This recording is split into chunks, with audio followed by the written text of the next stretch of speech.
What's up, everybody? Welcome back. This is the third installment in the Tales of Elleria introduction series. Here we'll be talking about heroes, how to mint them, purchase them, bridge them, and bind them. We'll discuss their stats, what's important, and also take a little bit of a deep dive into class-specific heroes, which are arguably the most important asset in the game right now. If you go back to the white paper, on the left here is heroes. You can check out a couple of subparagraphs about what they mean. I will be showing you how to summon the heroes. Right here, it talks about increasing the levels of your heroes, which is important to send them on more difficult quests as well as earn more medals if they are class specific. As you can see, it's only 20,000 to go from level 1 to 2. There's no experience required and the failure probability is 0%. As the levels increase, the cost of medals go up more, the experience goes up more, and eventually you might have a failure probability. So that's something to check out. This is not necessarily something you'll worry about starting out right away, but something to be aware of. I will say one thing though, that when you release your heroes or send them to the marketplace, all the experience they have will go away. So only do that if you're absolutely planning on selling them. Otherwise, keep them in game, keep them on assignments and quests. There are 4 classes of heroes: the warrior, assassin, mage, and ranger, each with their own strength and weaknesses. The warrior's primary stat is strength and secondary is vitality, so very much like a tank. The assassin is good at dodging attacks as well as landing attacks, and it usually has pretty high hit strength. The mage is going to be really good with magical attacks as well as resistance against magical attacks, so very good against goblin mages. And the ranger is really good both with high hit as well as landing and dodging attacks. Those are all explained right here in what they do: the strength, agility, vitality, endurance, intelligence, and will. In the future, I think that these are all going to have secondary effects in the game, like with crafting and blacksmith and building houses and things like that. Combat attributes, all the formulas are going to be here in the white paper. So the health, what attack is, defense, magic resistance, how the loss of health formula works, as well as the hit rate formula, all here if you want to check that out. And lastly, if you go to class skills and traits, it will show what each of their specialty is. So here's the classes and what their skill effects do. These are the traits for the defense mechanisms and then basic attacks.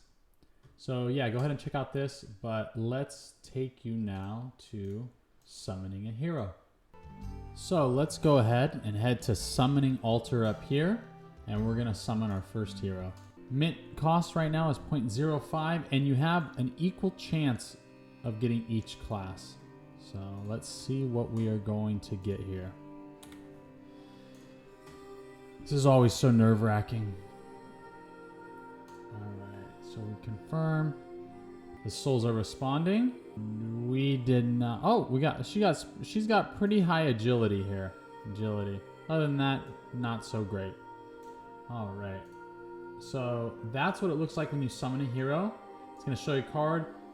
We're going to go to Heroes Quarters later. I'm going to show you how to bind this right now. So get out of here. And then you just go to Manage Souls. So the hero right now is on chain. I need to bring it into the game. So I'm going to bind the soul. So let's put him right here. Bind the soul. Confirm it. And now the hero is binded. So I can go back into the game. So now if I go over to Heroes Quarters down here, I will be able to see my hero and view and manage heroes. She's idle right now. So I can click on her. I can see different stuff. Now, one thing to point out, she's at level 1 right now. These are her base stats.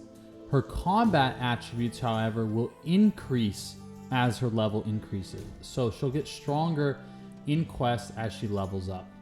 Now, if we head back to the world map, we can actually go to the Trove Marketplace here, where we can buy heroes. Here on the Trove Marketplace, you'll see that all the heroes are first assorted by price.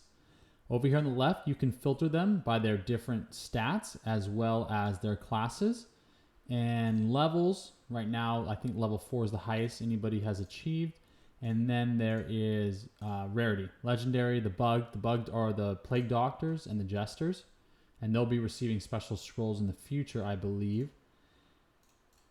So the floor heroes are really great for farming medals. I think they do 144 medals a day. So it's a really good idea to stock up on these and then put them in assignments to start farming for you. But typically floor heroes are not too great. For questing. 33 strength isn't that high, but he does have high vitality and endurance. So I'm going to try to find someone that can at least do well in the easy quest. So I'm going to go strength. Let's go 560. No. Let's go 60 out of 100. So here's the little guy, 81. So warriors seem to be the meta right now. He's got pretty high strength, not good agility, decent vitality, decent endurance. So I'm going to go ahead and pick him up. Buy now, confirm order. Confirm. Now that we got a new hero, we can go through the same steps we did when we summoned to bind it to the chain. Let's do that now. And just as before, we're going to go to manage souls, bind the soul, and here he is. Let's just take him, grab him, bind him, and that's that. Okay, the last and most important thing we're going to talk about are class-specific heroes, which are heroes that are defined as having 86 or above primary stat and a 61 or above secondary stat. I'll be using the example of this mage down here and assassin to show how these play out. The primary stat as well as the secondary stat for each hero will differ depending on what class they are. For example, the primary stat of the mage is going to be intelligence, and that needs to be 86 or above. Whereas the secondary stat is going to be will, and that needs to be 61 or above. Now on the converse for the assassin, the primary stat is going to be agility over here, and that needs to be 86 or above. And the secondary, let me get rid of that, is going to be the strength, and that needs to be 61 or above. Now the reason that is important is because of this chart right here. Now this outlines all of the CS properties. So you can see that all non-CS players will earn 144 medals on both level 1 and 2. And then it starts to get up to an emission multiplier over here, depending on the level. So by level 3, all heroes are a 2x emission multiplier. So at level 3, it'll be 144 times 2. At level 4, it'll be a 3x multiplier. So that's how all non-CS warriors work. Now, where the real magic comes in is with the class-specific heroes. And the medals multiplier goes off of their main stat, so their primary stat.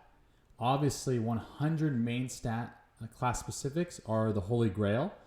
In these two examples down here on the right, the mage and the assassin, the mage has a slightly higher primary stat of 89 versus the assassin, the agility, which is 88. So the mage at level 2 will have 576 medals per day